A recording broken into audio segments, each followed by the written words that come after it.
दर्शकों स्वागत है आपका विदिशा हलचल न्यूज में। मैं हूं कृष्णकांत सिंघारी। अब देखते हैं दिन भर की खास खबरें। नगर के मंदिरों में गुरु पूर्णिमा का पर्व मनाया गया धूमधाम से। बड़ी संख्या में भक्त पहुंचे गुरु के दर्शनों के लिए। दान पुण्य कर लिया धर्म का लाभ।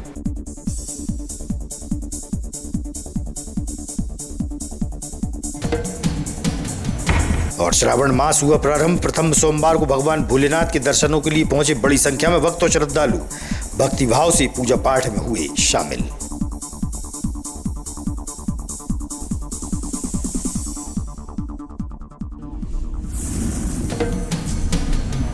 और रेलवे अंडरब्रिज के पास ओवरब्रिज के नीचे ट्रेन की चपेट में आने से एक युवक की हुई मौत। जीआरपी द्वारा मृतक के शव को भेजा पीएम के लिए।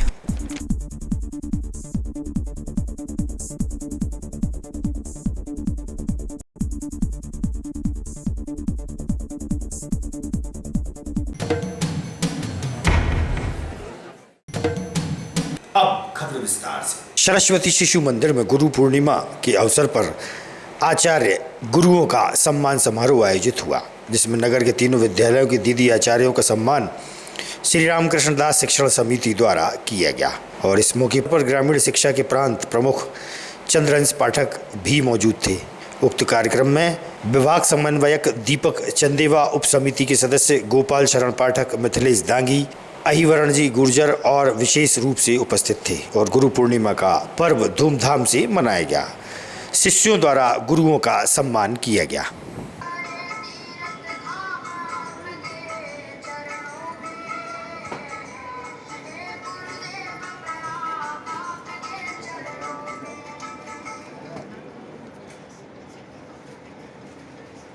श्रीमती खुशबू सोनी दीदी,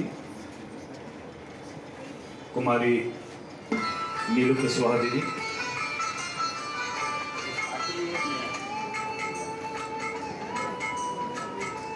श्रीमती सरिता शर्मा दीदी। में हम शिक्षा देते हैं बच्चों को। एक चार दीवारी होती है शिक्षा की, एक टाइम टेबल होता है, कुछ पाठ्यक्रम होता है, उसके अंतर्गत हम लोग शिक्षा देते हैं बालकों को, बालिकाओं को।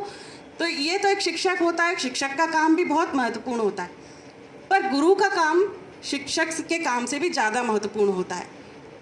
गुरु बनना बहुत कठिन काम होता है, क्योंकि किसी भी बालक बालिका को आत्मबोध कराना यह गुरु का काम होता है। अंधकार से प्रकाश की ओर ले जाना ये गुरु का एक महत्वपूर्ण कार्य होता है। और बालक को गढ़ना है, एक अच्छा नागरिक बनाना है, समाज में उसकी एक अच्छी स्थिति बनाना है बालक की। ऐसा काम गुरु कर सकता है। गुरु बालक को बनाता है, आत्मबोध देता है, ज्ञान देता है। गुरु से ज्ञान प्राप्त होता है, शिक्षक से शिक्षा प्राप्त होती है। शिक्षा और ज्ञान में क्या फ़र्क हो सकता है? वही फ़र्क होता है जो शिक्षक और गुरु में होता है। गुरु ज्ञान देते हैं, अच्छे बुरे को समझने की जो शक्ति है, पावर है, वो देता है बालक बालिकाओं को। और चूँकि हम राष्ट्रीय शिक्षा नीति के अंतर्गत हैं, अभी पढ़ाने का काम कर रहे हैं, करते कि गुरु शिष्य परंपरा की कुछ बात करेंगे।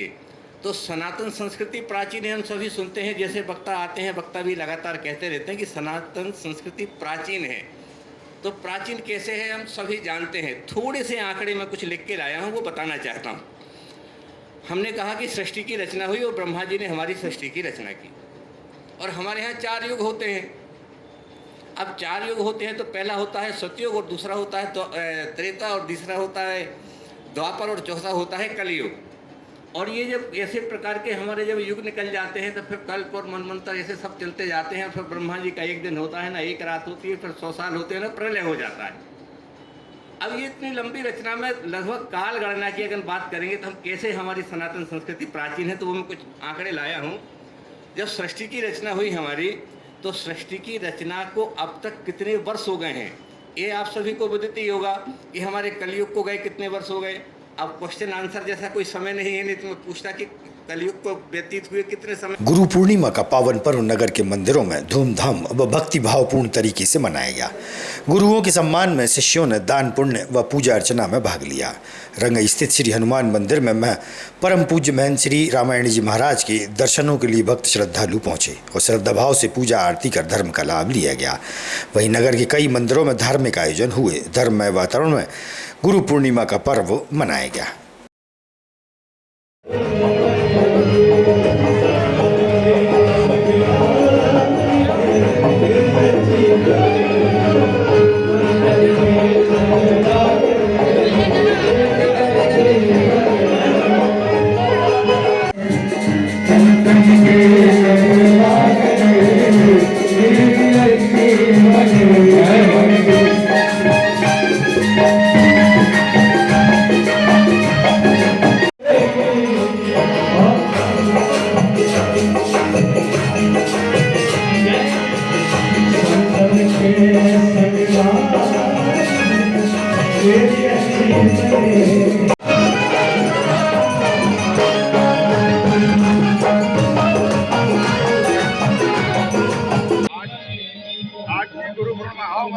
आज की गुरु पूर्णिमा जो है होती है, गुरु जी का जो है आज पूजन पाठ होती है। उनकी गुरु जी की जो है पूजन होती है, साल में एक बार आती है। और जब गुरुदेव अभी विदेश से आए थे, 2.5 महीना बाद आए थे, आने के बाद जो है आश्रम पे आए। आश्रम पे जो है 21 तारीख है, आज 21 तारीख को जो है गुरु पूर्णिमा उनकी होती है, हर साल का हर साल। और क्या आज से श्रावण मास के प्रथम सोमवार को भगवान भोलेनाथ के दरबार में भक्तजन पहुंचे, जहां भगवान भोलेनाथ की पूजा पाठ विधि विधान से की गई। वहीं शिवलिंग का जल अभिषेक कर पुष्प व बिलपत्र भेंट की गई। बड़ी संख्या में श्रद्धालुओं ने पूजा पाठ में भाग लिया। विद्युत विभाग परिसर स्थित महाकालेश्वर मंदिर के पुजारी ने शिव भक्ति पर प्रकाश डाला।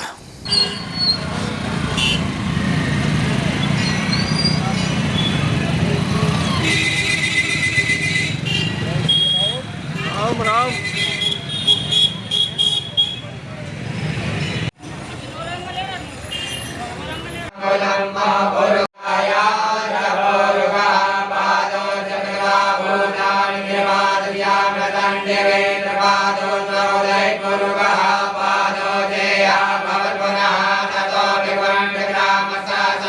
परिचय देते हुए आज कौन सा सावन का महीना है और आज क्या महत्व शुरू होगा।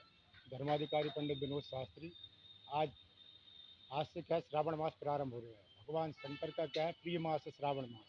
इसमें क्या भगवान शंकर की पूजन करने से मन वांछित फल की प्राप्ति होती है और सभी मनोकामनाएं पूर्ण होती हैं। इसमें श्रावण मास में क्या आपकी बार 5 सोमवार पड़ रहे हैं।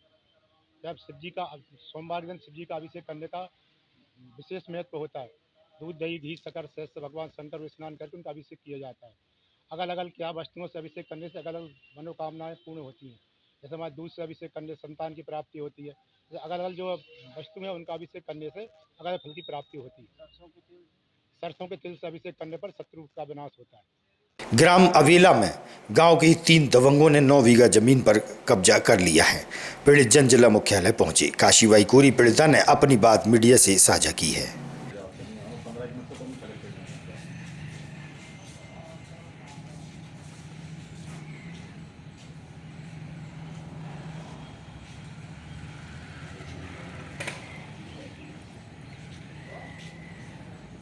क्या नाम है आपका। हमारा नाम काशी भाई। कितनी उम्र हो गया। हमारी 60 साल की। कौन समाज है आप। कोरी। पूरी। हाँ काय के लिए यहाँ पे शिकायत करने? हमारी जमीन की शिकायत करने आए कितनी हैं। जमीन है। हमारी है कि 3 बीघा। कौन कब्जा कर रहा था। कुंदन सिंह और महेंद्र सिंह और संतोष सिंह और गजेंद्र सिंह। ये कौन समाज है। सद्दांगी हैं भाई भाई। तो आपकी जमीन पट्टा है कि मतलब पट्टा है हमारे पास में। हाँ कितने पट्टा है। लिखत में हमारा पट्टा है। कब तो परेशान कर रहे हैं आप लोग? हमें यार 21 साल हो गई। हमारे पति का शांत हो गए 21 साल हो गए आज। क्योंकि 21 साल पहले शांत हुआ था। हाँ 22 साल हमारी जमीन न पड़ी थी। 22 साल हमारे पति खत्म हो गए 4 महीना बाद में। हाँ कितनी बार शिकायत कर चुकी हैं आप। हैं कितनी बार शिकायत कर हम तो 50,000 बार शिकायत कर ली। हमारी कोई सुनवाई नहीं है।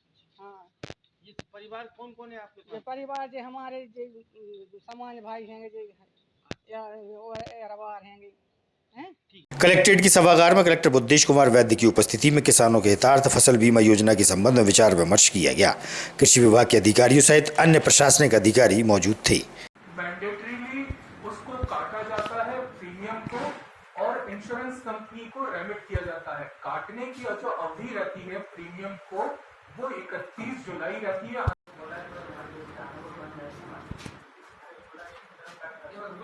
देना है कि नहीं देना है? भाई उसकी शिकायत सही है कि गलत है? नहीं, अभी फिलहाल में सही है सर। फिलहाल में सही है तो फिर गलत करूँ? नहीं सर, क्या है अभी हम ऑर्डर काट देते हैं आप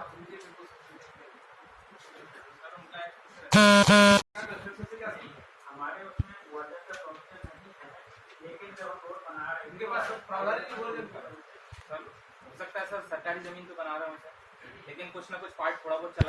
व्यवस्थाओं में इतनी सुविधाएं हुई, लोगों का ये कहना था कि हम लोग बड़ी बीमारों की तरह आए, बीमारों की तरह गए, कभी लगा नहीं ऐसे दुष्कर कार्य के लिए आ रहे हैं। तो जब ऐसा ही सब काम सब लोग मिलकर करते हैं तो उसका ये जो संतोष है। कलेक्ट्रेट परिसर में लॉयंस क्लब द्वारा एक पौधा मां के नाम के तहत पौधे रोपित किए गए। लॉयंस क्लब के पदाधिकारी से हुई चर्चा।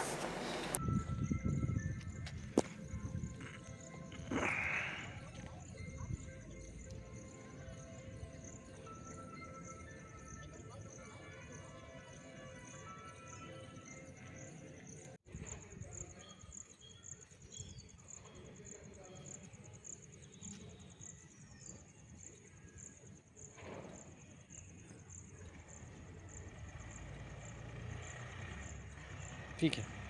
अब उठा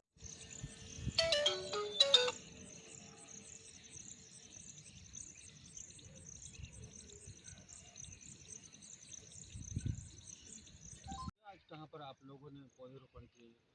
मैं MGF लायन राजकुमार सराफ, लायंस क्लब विदिशा का एक्टिविटी चेयरपर्सन और इंटरनेशनल डिस्ट्रिक्ट 33(2)G2 का एडिशनल कैबिनेट सेक्रेटरी।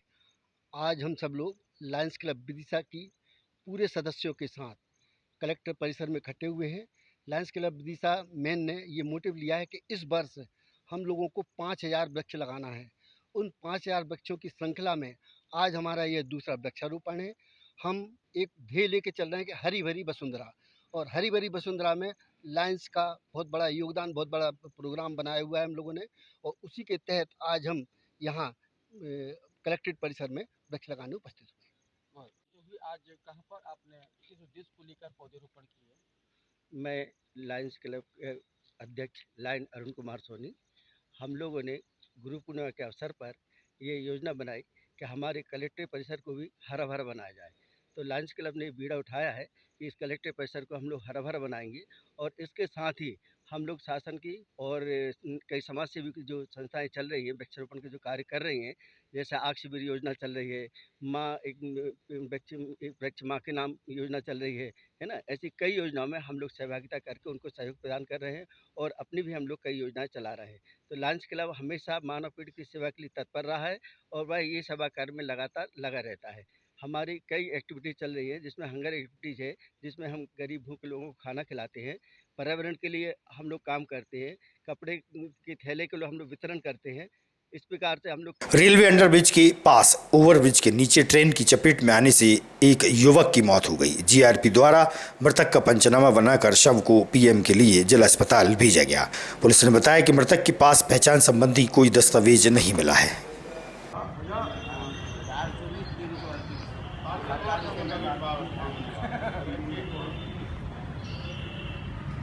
का मामला कितने बजे घटना और कौन सी ट्रेन से क्या हुआ?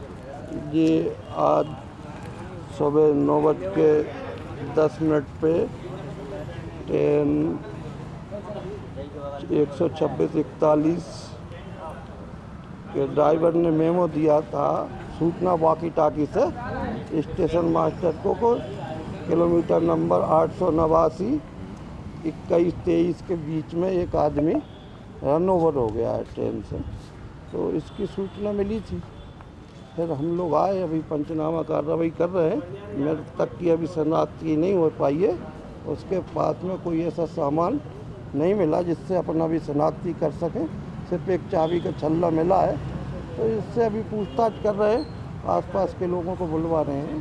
और उनको पोस्टमार्टम के लिए कहाँ भेजे जाएंगे? पोस्टमार्टम के लिए अब इसको जिला अस्पताल विदिशा भेजा जाएंगे। मां अन्नपूर्णा सेवा समिति के तत्वाधान में गुरु पूर्णिमा के दिन लोहांगी पहाड़ी पर स्थित माता रानी के दरबार में विशेष पूजा अर्चना की गई।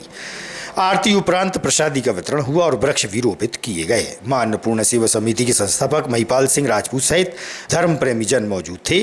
गुरु पूर्णिमा का पर्व पूजा पाठ कर प्रसादी वितरण कर धर्ममय वातावरण में मनाया गया। भारत माता की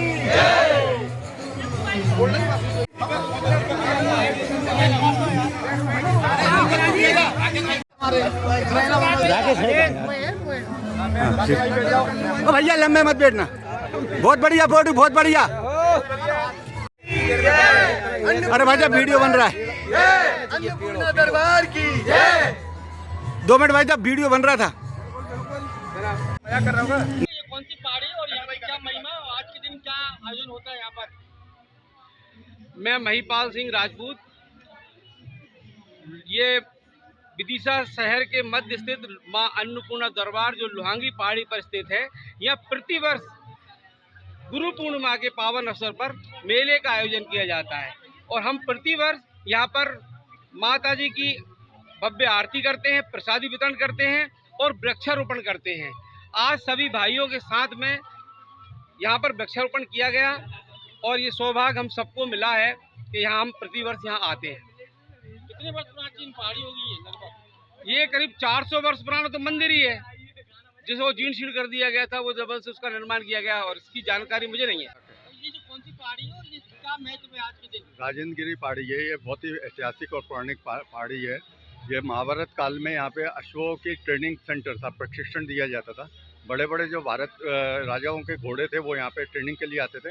यहाँ पे एक कुआं बना है जो उनका पीने का पानी था और सीढ़ियाँ आप देखें तो ये सीढ़ियाँ वो घोड़े ऊपर तक आ जाते थे और यहाँ से उदयगिरी तक उनका वो चलता था और यहाँ से प्रशिक्षण लेने के बाद वो अपने अपने क्षेत्र में चल जाते। तो पांडवों के जो अपने घोड़े थे वो यहीं पे प्रशिक्षित हुए थे, तो तभी से महत्व चल रहा। तो अन्नपूर्णा माता का दरबार है, ये सबकी मनोकामना पूर्ण होती है। यहाँ पर कुछ अलग उधर का भी जिक्र किया जाता है। आज की खबरों को देते हैं पर विराम। आगामी खबरों के लिए आप देखते रहिएगा विदिशा न्यूज़। रहिए अपडेट। नमस्कार।